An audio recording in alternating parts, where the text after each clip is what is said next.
Alright, what we got going is yarn bowls. Yarn bowls are 2 pounds. Fun items that people look at, and every now and then some customer comes in and says, "You have a yarn bowl?" And I say, "Yep, right over there," and they just smile and buy one. And as far as throwing, they're not a complex piece to throw. It's just a bowl. And it's got some kind of warble in it. I don't know what that is. And sometimes you get warbles, and it's not really a big deal. You just kind of throw around them, depending on where they're at. This one seems to be in the floor, so it might not affect the walls too much, but flattening out the base, it might make it a little bit awkward, but yep, not bad. Okay, bring it all up. First pull is just getting that clay started.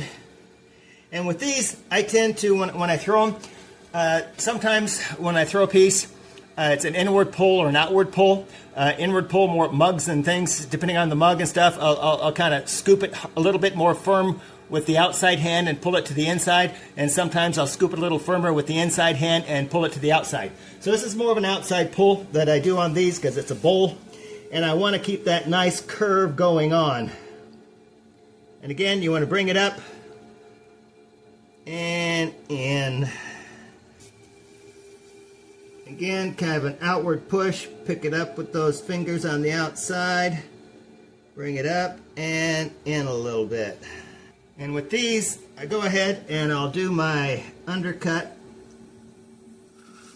a little bit early.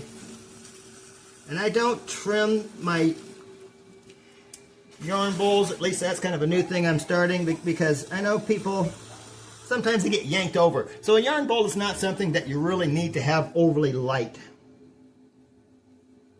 Get my line on there. In fact, you kind of want, if anything, a little bit of extra weight on the bottom.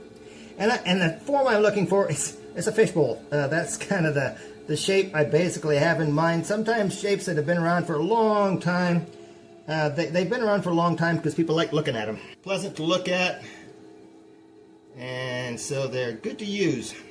Put a little noodle at the bottom. Well, I guess it's a piece of yarn here. If it were a noodle bowl, it'd be a noodle, but it's in a yarn bowl, so it's a little wisp of yarn at the bottom of it. That little swirl. And, boom, there it is. And later on, I'll put that little curl cut into it to make it an official yarn bowl. And it gets put up there with all the other yarn bowls. And yarn bowls, got that kind of basic hook thing going. And then this hook. I think I like this hook better, but I'm going to have to ask my yarn pro people. I don't know.